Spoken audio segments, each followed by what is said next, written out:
নমস্কার বন্ধুরা, আশা করি আপনারা সবাই ভালো আছেন।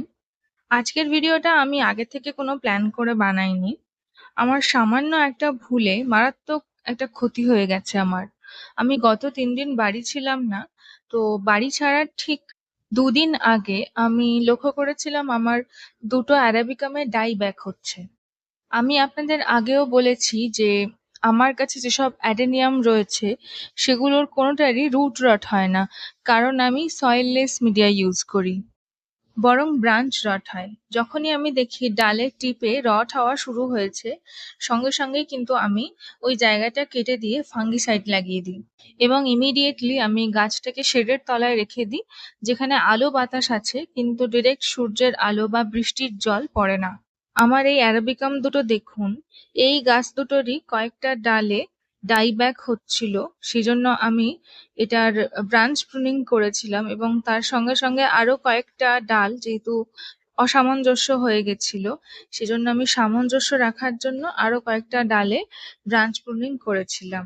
এবার এই গাছ দুটোকে প্রুনিং করতে করতে আমার মনে হলো আমার আরো তো একটা অ্যারাবিকাম আছে এরকমই লম্বা লম্বা ডালপালাওয়ালা, তো সেটাকেও আমি একটু প্রুনিং করি। আমি ঠিক এই জায়গাতেই রাখতাম ওই ৩টে অ্যারাবিকাম গাছ। এই গাছগুলোর সঙ্গেই আপনারা দেখতে পাচ্ছেন কিছু ফাঁকা ফাঁকা ডালপালাওয়ালা গাছ রয়েছে। এগুলোর আমি লিফ প্রুনিং করে দেখিয়েছিলাম আপনাদেরকে। এবার আমার এই ওবেসাম গাছটা দেখুন আপনারা, এটাতে আমি ব্রাঞ্চ প্রুনিং করেছিলাম কয়েক সপ্তাহ আগে মনসুন চলাকালীনই। প্রুনিং করে আমি ইমিডিয়েটলি গাছটাকে শেডের তলায় রেখে দিয়েছিলাম ফাঙ্গিসাইড লাগিয়ে। দেখুন গাছটার কোনো রকম কোনো ক্ষতি হয়নি এবং নতুন নতুন পাতা বেরিয়েছে। এবার আমি সেই টপিক নিয়ে কথা বলবো যে টপিক নিয়ে আজকের ভিডিওটা আমি শুরু করেছিলাম। ছোট্ট একটা ভুলের কারণে আমার একটা অ্যারাবিকাম পুরো পচে নষ্ট হয়ে গেছে। আমি বাকি দুটো গাছের মতন এই গাছটাতেও ব্রাঞ্চ প্রুনিং করলাম এবং ফাঙ্গিসাইডও লাগালাম, কিন্তু যেটা আমার ভুল হলো সেটা হলো আমি শেডের তলায় গাছটাকে রাখতে ভুলে গেলাম। আমি আপনাদেরকে বলবো, যখনই আপনারা আপনাদের অ্যাডেনিয়ামে ডালের টিপে একটুখানি রড দেখবেন, তখনই সেই অংশটিকে কেটে ফেলবেন। আমি আপনাদেরকে এই পুরো গাছটাই কেটে দেখাচ্ছি কিরকম অবস্থা হয়েছে দেখুন। আমি গতকাল এসেই দেখেছিলাম যে পুরোটাই রট হয়ে গেছে, এটাকে আর কোনোভাবেই বাঁচানো সম্ভব নয়। তো আপনারা দেখুন কিভাবে গাছটা পুরোপুরি নষ্ট হয়ে গেছে। আপনারা সবাই জানেন অ্যাডেনিয়াম মূলত সাকুলেন্ট জাতীয় গাছ। সাকুলেন্ট মানেই এদের কডেক্স বা কাণ্ডের ভিতরে প্রচুর পরিমাণে জল ও রস সঞ্চিত থাকে। বর্ষাকালে বাতাসের আর্দ্রতা থাকে ৯০ থেকে ৯৫% ভিতরে। গাছে এমনিতেই এই সময়তে জলের চাপ বেশি থাকে। এবার নর্মাল সময়তে মানে মনসুন ছাড়া অন্যান্য যে কোনো সময়তে ডাল যখনই আমরা কাটি, গাছের ভিতরে থাকা যে কোষগুলো থাকে সেগুলো খোলা বাতাসের সংস্পর্শে চলে আসে। এদিকে কাটা অংশ দিয়ে রস বা ল্যাটেক্স ক্রমাগত কিন্তু বের হতে থাকে। স্বাভাবিক রোদের দিনে বা শুকনো আবহাওয়ায় এই রসটা ০.৫ ঘন্টা থেকে ১ ঘন্টার মধ্যে শুকিয়ে যায় এবং সেখানে একটি শক্ত প্রলেপ বা ক্যালাস তৈরি হয়। কিন্তু বর্ষাকালে যেহেতু বাতাসে প্রচুর আর্দ্রতা থাকে, সেহেতু ওই কাটা জলীয় অংশটা একটুও শুকোয় না। তার উপর যদি বৃষ্টি পড়ে, তবে কাটা ক্ষতস্থান দিয়ে সোজা জল গাছের ভিতরে ঢুকতে শুরু করে। ছোটবেলায় মাকে দেখতাম তালের আঁটি ছাড়াতে।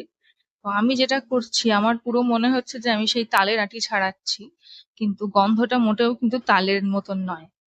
আপনারা যদি কখনো আপনাদের অ্যাডেনিয়ামে লক্ষ্য করেন যে ডালের ডগাতে বা টিপে রড ধরেছে, আপনারা কিন্তু ইমিডিয়েটলি সেই জায়গাটাকে কেটে ফেলবেন।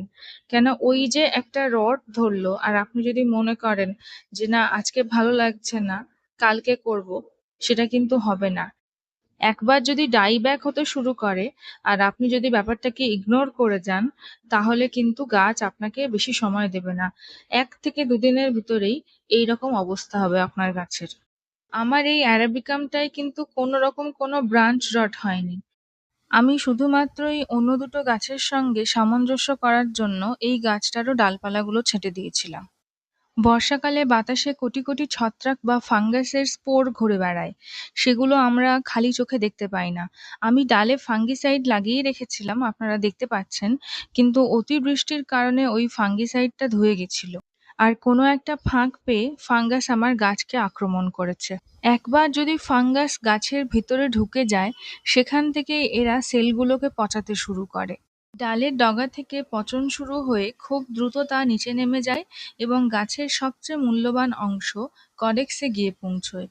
কডেক্স একবার পচে নরম হয়ে গেলে সেই গাছকে কিন্তু বাঁচানো প্রায় অসম্ভব। আমি আপনাদের সাজেস্ট করব, খুব প্রয়োজন না হলে আপনারা বর্ষাকালে অ্যাডেনিয়ামের কোনো রকম প্রুনিং করবেন না। আমার যেহেতু গত কয়েক বছরের অভিজ্ঞতা আছে, সেজন্য আমি বর্ষাকালেও প্রুনিং করে থাকি, তবে সেটা খুবই অল্প।